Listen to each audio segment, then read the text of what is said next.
Hi friends, स्वागत है निकमेस में। तो आज हम लोग oil India limited junior assistant का जो एग्ज़ाम होने वाला है उसके रीजनिंग के कुछ क्वेश्चंस को हम लोग करेंगे, जो ऐसे क्वेश्चंस आने के चांसेस है। तो चलिए शुरू करते हैं वीडियो को। तो आपका पहला क्वेश्चन है कि यहाँ पे दिया हुआ है pick out the odd one from the following. ठीक है, आपको ओड वन फाइंड करना है। ओड वन मीन्स अब ये चार जो ऑप्शंस दिए हुए हैं, ये चारों ऑप्शंस, अब इस चारों ऑप्शंस में कि एक ऐसा होगा जो अलग होगा और वही अलग आपको फाइंड करना है। ठीक है ना। तो यहाँ दिया हुआ है फर्स्ट नंबर आपका दिया हुआ है 12 and then 48, then 13 52, 14 58, 15 and then 60।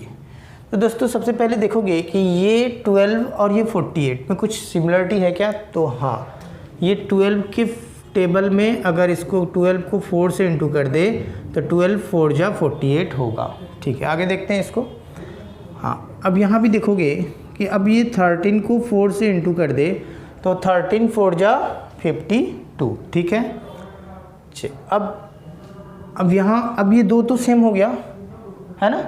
But अब यहाँ देखते हैं थर्ड वाले में कि इसको अगर 4 से इंटू करें तो 14 4 जा 56, बट यहाँ 56 तो नहीं है। ठीक है, इसको देखते हैं। हाँ, अब इसको अगर 15 को अगर 4 से इंटू करें तो 15 4 जा 60।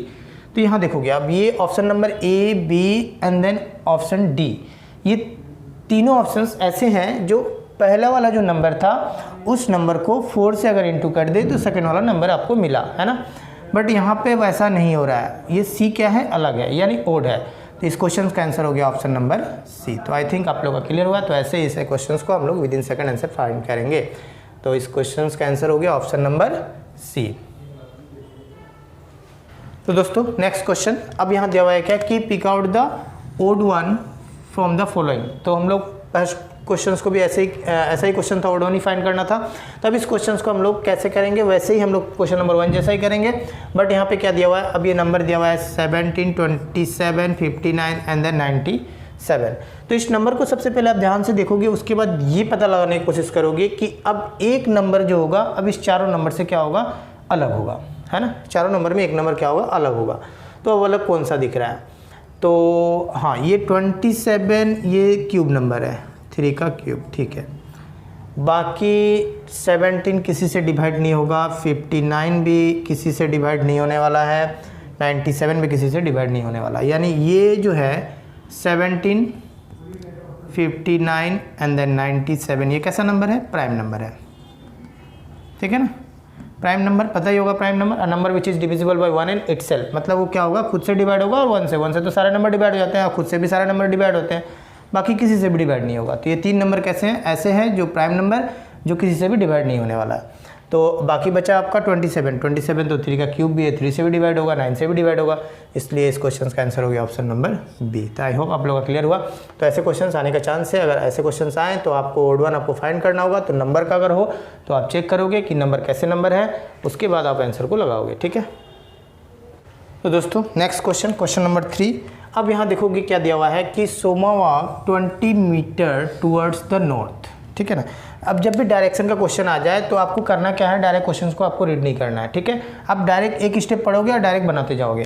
तो सबसे पहले आपको डायरेक्शन पता ही होगा, ये क्या हो गया, ईस्ट एंड देन वेस्ट, ये हो गया आपका नॉर्थ और ये हो गया साउथ। ठीक है, तो अब हम लोग स्टार्ट करेंगे यहाँ से कि Soma walk 20 metre towards the north, यानी नॉर्थ की तरफ, यानी ऊपर की तरफ। ठीक है ना। तो एक पॉइंट हम लोग ले लेते हैं, एज्यूम करते हैं यहाँ से। अब ये हो गया आपका 20 मीटर सपोज। ठीक है, यहाँ से यहाँ गया। ठीक है, अब next, then she turn right and walk 30 metre. अब यहाँ से ऐसे सीधा, जब अपने आप को जिस पोजीशन में जाओगे, अपने आप को सोचोगे कि मैं उस पोजीशन में जा रहा हूँ, वैसे ही और आपका राइट जो होगा राइट होगा, आपका जो लेफ्ट होगा वो लेफ्ट होगा। तो आप इधर से ऐसे जा रहे हो यानी सीधा जा रहे हो, यानी राइट पोजीशन आपका इधर हुआ।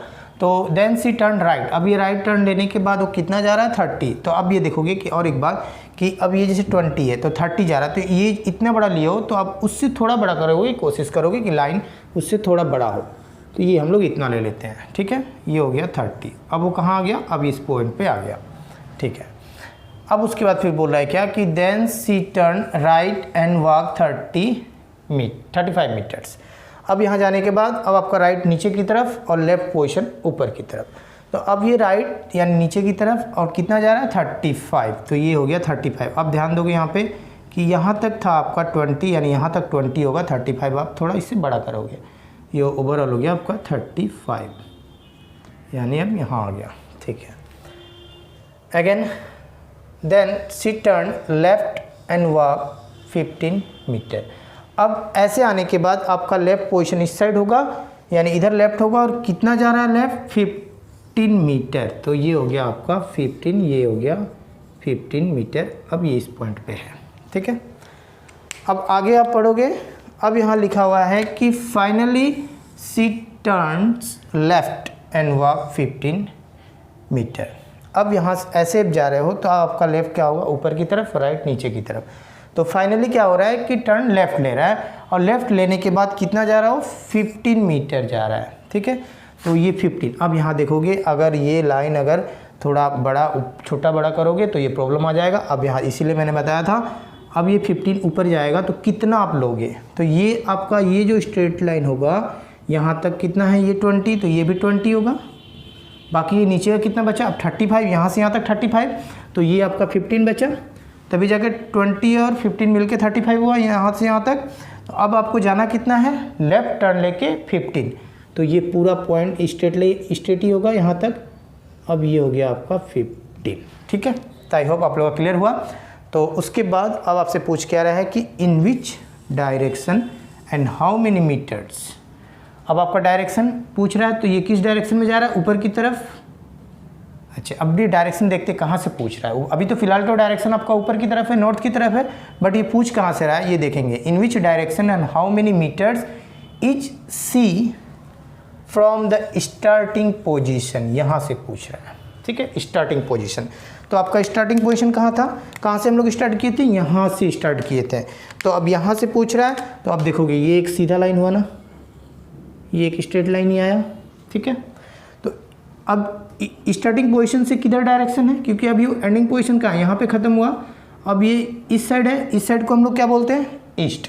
ठीक है, तो आपका हो गया ईस्ट, डायरेक्शन ईस्ट हुआ। बट अब दूसरा पूछ रहा है कि हाउ मेनी मीटर्स, तो यहाँ से यहाँ तक कितना है, ये पोजीशन ये 30 है ऊपर, तो ये हो गया आपका 30 एंड देन प्लस अब ये पोजीशन कितना है यहाँ से यहाँ तक, तो यहाँ देखोगे स्ट्रेट लाइन ये वाला पोर्शन कितना है 15, तो 30 plus 15 that is equals to 45, तो 45 मीटर फ्रॉम ईस्ट की तरफ। ठीक है, तो ये ऑप्शन नंबर हो गया डी। तो आई होप आप लोगों का क्लियर हुआ। तो ऐसे क्वेश्चंस एग्जाम्स में आते हैं, आने के चांसेस भी है। इसी तरह से आप विद इन सेकंड आंसर को फाइंड करके आंसर निकाल सकते हो। तो दोस्तों नेक्स्ट क्वेश्चन यहाँ दिया हुआ है क्या कि इन अ सर्टेन कोड मोंकी दिया हुआ है कि कोड आपका ये। ठीक है, तो आपको फाइंड करना है कि टाइगर का कोड क्या होगा। ठीक है, तो दोस्तों सबसे पहले मैं यहाँ पे एक बार लिख दे रहा हूँ MONKEY, इसका कोड दिया हुआ है XDJMNL। आपको फाइंड करना है टाइगर TIGER। ठीक है, तो दोस्तों सबसे पहले ये देखोगे कि ये M का कोड क्या है, तो M के आसपास देखेंगे हम लोग, ये तो JX ये बहुत दूर है, DJ ये नहीं होगा, यानी M का आसपास, हाँ अगर ये बैक से देखें तो फिर ये हाँ इधर से हो जाएगा। तो यहाँ देखोगे LM यानी रिवर्स हो रहा है। रिवर्स मीन्स आपका अब यहाँ से अब इसका एक पोजीशन क्या हो रहा है, वन स्टेप आगे हो रहा है। LM NO MN JK and then DEXY। ठीक है, तो आई होप आप लोगों को क्लियर हुआ, यानी लास्ट वाला। ठीक है, उसके बाद ये, तो सेम हम लोग कहाँ से स्टार्ट करेंगे, अब ये T का एक नीचे की तरफ हो रहा है, तो T के एक नीचे क्या होगा ST।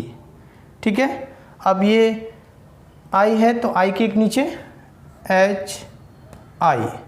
अब ये उसके बाद क्या है G है, तो G के एक नीचे F एंड देन G, फिर ये E है तो ये क्या हो गया DE। ठीक है, अब आर, तो आर के एक नीचे क्यू, क्यू आर, क्लियर। तो सेम मिल रहा है। अब यहाँ से देखोगे L M N O S T H I F G D E Q R, तो ये हो गया आपका answer Q D F H S, जो कि ऑप्शन नंबर है, ऑप्शन नंबर डी। तो आई होप आप लोग क्लियर हुआ। तो ऐसे कोडिंग डिकोडिंग के क्वेश्चंस आए तो इस तरह से हम लोग आंसर को फाइंड कर सकते हैं। और दोस्तों और एक बात कि कोडिंग डिकोडिंग का मैंने ऑलरेडी वीडियो बना रखा हूँ और इस वीडियो को डिस्क्रिप्शन बॉक्स में मैंने लिंक दे दिया हूँ, आप वहाँ अगर नए हो तो देख सकते हो, ठीक है। तो दोस्तों नेक्स्ट क्वेश्चन, ये ब्लड रिलेशन का क्वेश्चन है। तो अब ऐसे क्वेश्चंस को भी हम लोग क्या करेंगे, विद इन सेकंड आंसर को फाइंड करेंगे। अब सबसे पहले अब देखोगे मेल अगर कैंडिडेट हो तो उसके लिए अब हम लोग प्लस इंडिकेट करेंगे, फीमेल अगर हो, ठीक है, फीमेल अगर हो तो माइनस इंडिकेट करेंगे, ठीक ना। तो यहाँ हम लोग स्टार्ट करेंगे, एक स्टेप पढ़ेंगे और डायरेक्ट हम लोग बनाएंगे। तो अब यहाँ दिया हुआ है क्या कि P is the mother of K, तो P मदर है, दैट मीन्स फीमेल, किसका, K का, यानी K क्या होगा अब उसके नीचे, ठीक है ना। आगे देखते हैं नेक्स्ट, यहाँ से K is the sister of D, तो K सिस्टर यानी ये भी फीमेल हो गया, K किसका सिस्टर है, D का, तो D को यहाँ रखते हैं, ठीक है। आगे देखते हैं D is the father of J, अब D फादर होगा किसका, J का, तो D मेल हो गया। अब D is the father of J, तो J क्या होगा उसके नीचे। अब आपसे पूछ क्या रहा है कि how P is related to J, अब ये P क्या होगा, क्या कहलाएगा J का, ठीक है। तो सिंपल सा है, ये फर्स्ट सेकेंड थर्ड 3 जनरेशन है, ठीक है ना। अब ये ऊपर वाला पूछ रहा है P क्या कहलाएगा, तो क्या होगा, ग्रैंड मदर ग्रैंड फादर यही होगा, बट यहाँ पे क्या है, जेंडर फीमेल है। तो देखते हैं ये J का ये कौन है, फादर, और फादर का ये कौन है, मॉम है, यानी माता है। तो अब ये क्या कहलाएंगे, अब ये ग्रैंड मदर ही होगा, ठीक है। तो P क्या होगा आपका ग्रैंड मदर, जो कोई ऑप्शन नंबर है, ऑप्शन नंबर बी। तो आई थिंक आप लोग का क्लियर हुआ। तो ऐसे क्वेश्चंस आए तो विद इन सेकंड इस तरह से हम लोग आंसर को फाइंड कर जाएंगे, ठीक है। तो दोस्तों नेक्स्ट क्वेश्चन, क्वेश्चन नंबर 6, यहाँ दिया हुआ है कि $B means A is the brother of B। तो सबसे पहले हम लोग इसको क्या करेंगे, डायरेक्ट बनाते हैं, ठीक है ना। तो A is the brother of B, that means A is the brother है किसका, B का, ठीक है, एक ही जनरेशन में होंगे। तो ब्रदर यानी A का आपका जेंडर पता है, इसलिए मैंने यहाँ पे प्लस लिखा, B का मुझे जेंडर नहीं पता, मैंने यहाँ पे कुछ नहीं लिखा, ठीक है। तो नेक्स्ट स्टेप देखते हैं हम लोग। तो नेक्स्ट क्या बोल रहा है कि B स्टार C दिया हुआ है, means B is the son of C। तो अच्छे, और एक बात, बहुत सारे स्टूडेंट के मन में ये भी होगा कि ये डॉलर का मीन्स है, ये स्टार का मीन्स, ये @ एंड देन हैश का मीन्स है, बट आपको क्या फाइंड करना है, ऐसा सिंबल कहाँ है। तो यहाँ पे ऐसे क्वेश्चंस में ये कुछ भी नहीं दिया हुआ है, ठीक है। डायरेक्ट आपको पूछा है कि how C is related to A। तो हम लोग क्या करेंगे, डायरेक्ट पढ़ते जाएंगे और डायरेक्ट हम लोग बनाते जाएंगे, ठीक है। तो अब ये हो गया आपका next, B star C means B is the son of C। तो B क्या है, ये सन है किसका, C का, तो C कहाँ होगा, इसके ऊपर, B के ऊपर, ठीक है। अब आगे देखते हैं, ये @ means C is the wife of D। अब ये जो C है ये वाइफ है किसका, D का, तो यहाँ हम लोग D लेते हैं। तो ये वाइफ है तो ये क्या होगा, हस्बैंड होगा, ये जेंडर पता चल गया आपको, ये हो गया आपका हस्बैंड वाइफ। SW लिख के रख देंगे क्योंकि बाद में क्या होता है कि प्रॉब्लम ना हो, कभी कभी क्या होता है कि जैसे ये ब्रदर सिस्टर होते हैं और ये हस्बैंड वाइफ, तो आप बाद में भूल जाते हो तो फिर कंफ्यूज हो जाते हो, ठीक है।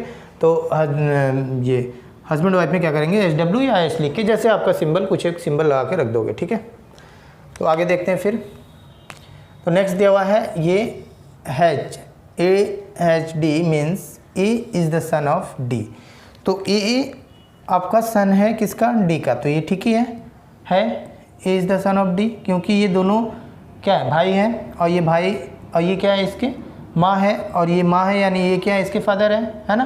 तो ये क्या हो गया, सन ही होगा, तो ठीक है, A is the son of D, यहाँ तक सही है।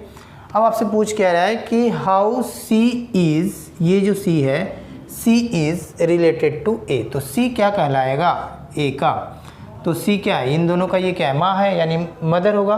तो आंसर हो गया ऑप्शन नंबर डी। तो आई थिंक आपका क्लियर हुआ।